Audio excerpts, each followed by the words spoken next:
तो दिए तले अंधेरा हो रहा था। इसका आभास क्या व्यवस्था को, प्रशासन को नहीं होना चाहिए? जनरल कुलकर्णी, सवाल यहां पर आ जाता है।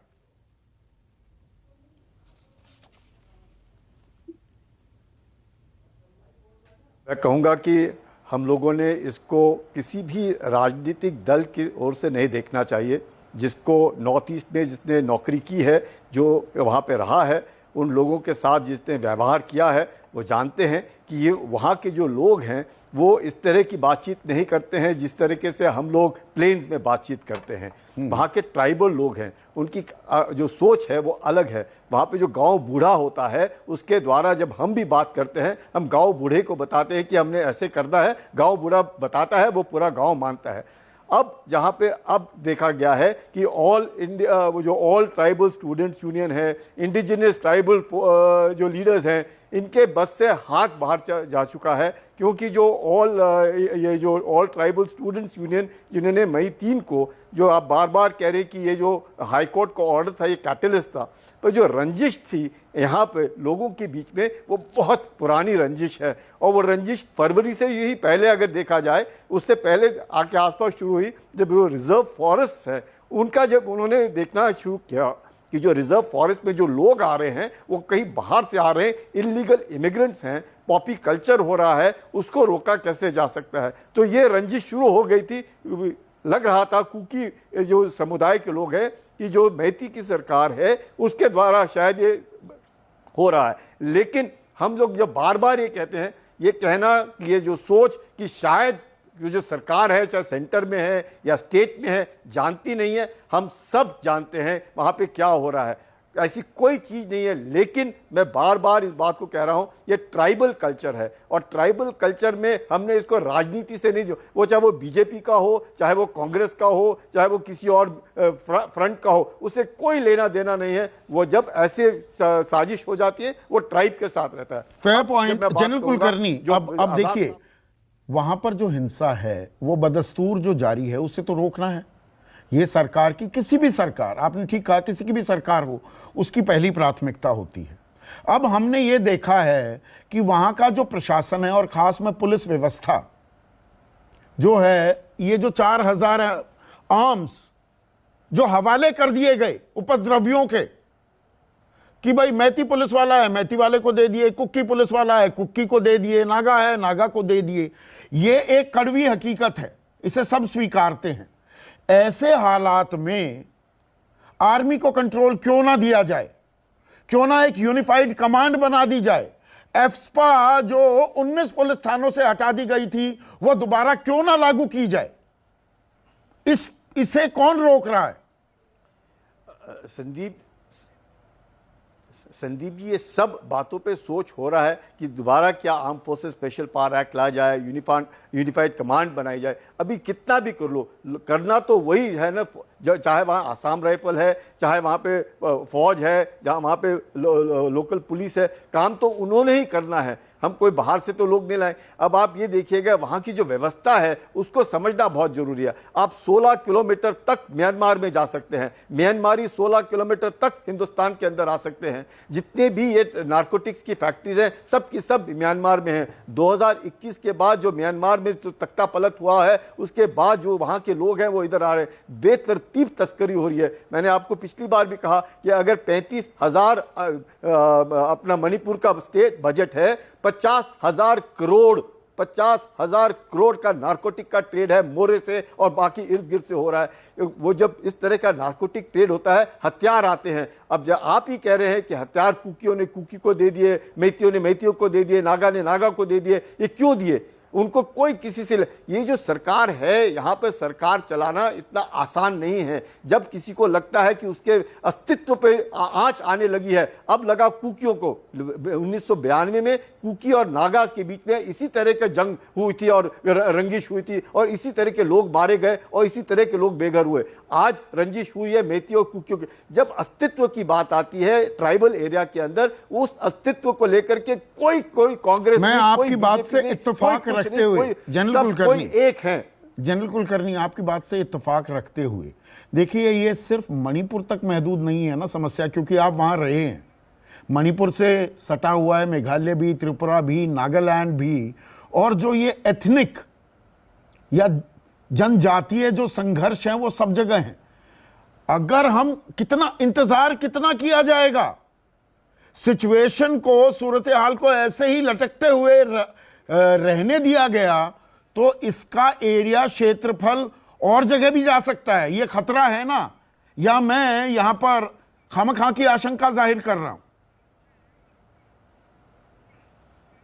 नहीं संदीप जी, आप जो आशंका जाहिर कर रहे हैं उसमें बहुत एक मैं कहूँगा गहराई है, क्योंकि 6th शेड्यूल के द्वारा अगर हम कोई डिस्ट्रिक्ट ऑटोनमस काउंसिल देते हैं, जो कुकियों की डिमांड है कि हमें अलग किया जाए, पर आप देखिएगा कि जो प्लेन्स हैं, जिसे इम्फाल वेस्ट, इम्फाल ईस्ट हम कहते हैं, उस इलाके में मैती लोग रहते हैं।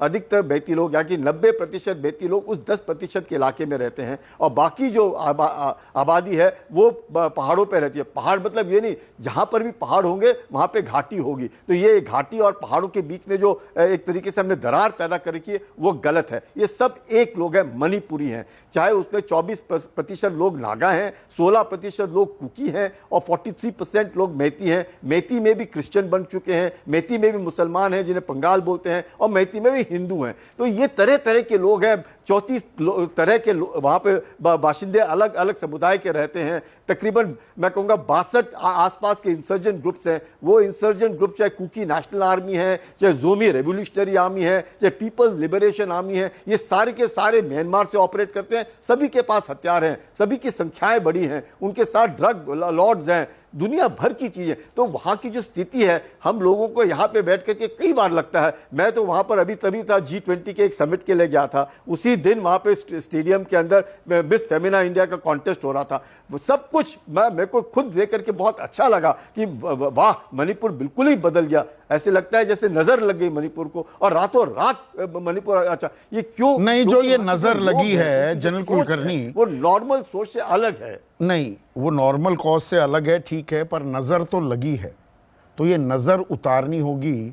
और मैं कोई आर्मी रूल का कतई पैरोकार नहीं हूं, और ना आर्मी ने कभी इस तरह की मांग भी की है, पर हमने पूर्वोत्तर में ही देखा है और बहुत सारे वाकया, और आप मुझसे बेहतर जानकारी रखते हैं उस बारे में, कि कहीं पर हिंसा भड़की, आर्मी को कंट्रोल दिया गया, 15 दिन के अंदर सब सामान्य कर दिया गया। गलत कह रहा हूं मैं? ऐसे है नहीं संदीप जी, आप देखिएगा कि अब जब, क्योंकि arm forces special power act नहीं है, जहां पर भी हो, चाहे आर्मी हो, चाहे सीआरपीएफ के हो, या आसाम राइफल के हो, लोकल, सारी औरतें और बच्चे जो हैं वो आगे आ जाते हैं। क्या आप उनके ऊपर फायरिंग करेंगे? जब तक 15 दिन के लिए, कम से कम 15 दिन के लिए सारे बाशिंदे जो मणिपुर के रहने वाले हैं उनको सबको बोलना पड़ेगा घर के अंदर रहेंगे, नंबर 1, तब कंट्रोल में आएगी। बातचीत करनी ये कदम उठाने से कौन किसको रोक रहा है? जो गांव बूढ़े अभी ये जो नहीं रोक रहे हैं, क्या वहाँ की जो लोग हैं, जो अभी ये जो लीडरशिप है वो स्टूडेंट्स के हाथ में चलेगी, और स्टूडेंट्स गरम दिमाग के होते हैं, चाहे वो मैती हो, चाहे कुकी हो, चाहे अभी आप देखिएगा नागा जो हैं वो दूर हैं, अभी तक नागा का इसके बीच में संबंध नहीं आ रहा है। ये सिर्फ कुकी और मैतियों के बीच में रंजिश चल रही है। जब तक बातचीत नहीं होगी, जब तक ठंडा, मुझे लगता है सबको घरों के अंदर बंद करना पड़ेगा, सख्ताई से पेश आना पड़ेगा, इतनी सख्ताई कि शायद जाने जाएंगी, जाने दीजिए, कोई फर्क नहीं पड़ता है, क्योंकि लोगों को इस बात का एहसास होना चाहिए कि लॉ एंड ऑर्डर के साथ अगर आपने खिलवाड़ किया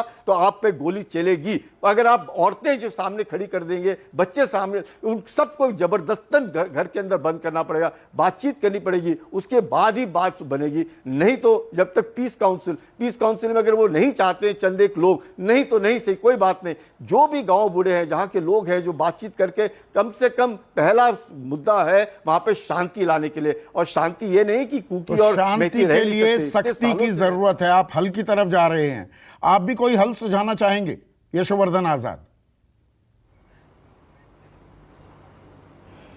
मैंने अभी तो आपको हल सुझाया, बट पहली बात जो मैं ये कहना चाहता हूं कि मैं आफ्सपा के खिलाफ हूं।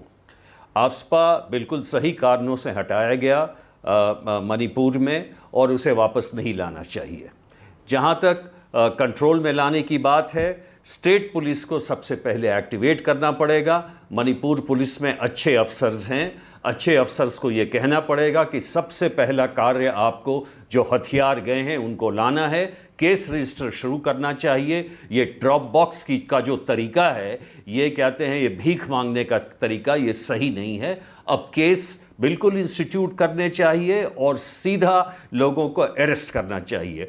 सीआरपीएफ और असम राइफल्स को, ये जैसा जनरल साहब ने कहा, मैं बिल्कुल ही उनसे सहमत हूँ कि कर्फ्यू लगा के लोगों को घर के अंदर करना चाहिए और उसके बाद एक कंप्लीट, जो कहते हैं हम लोग, एरिया डोमिनेशन, उसको किया जाए। इसलिए ये ऑपरेशनल कंट्रोल के लिए आई थिंक सिक्योरिटी एडवाइजर को सख्त कदम उठाने पड़ेंगे। इसमें कुछ जाने जाएंगी, लेकिन अगर ऑपरेशनल कंट्रोल और लॉ एंड ऑर्डर हाथ में नहीं आया तो फिर कोई फ़ायदा नहीं, बाकी चीज़ें आप नहीं कर सकते। दूसरी चीज़ जो मैंने कही, सरकार को बिल्कुल ही प्रेसिडेंट्स रूल लाना चाहिए, बर्खास्त करना चाहिए। ये बीजेपी और अन्य कोई राजनीतिक पार्टी की बात नहीं है, कोई बेकार का राजनीतिक स्टेटमेंट नहीं देना चाहिए और केंद्र को तत्काल बातचीत शुरू करनी चाहिए ऐसे व्यक्ति के थ्रू जिसमें विश्वास है, कुकियों का, माइतीज का और नागाज का, क्योंकि किस समस्या तो मतलब बहुत पुरानी वार्ताकार चली भी आ रही है। नियुक्त और होना चौथा एक चाहिए। चीज़ जरूर कहना निर्मल कौर मैम, आपके हिसाब से सोल्यूशन, हल अगर निकाला जाए, तत्काल क्या कदम की जरूरत है? मेरे ख्याल से तत्काल तो वही शांति बहाल करना प्राथमिकता है।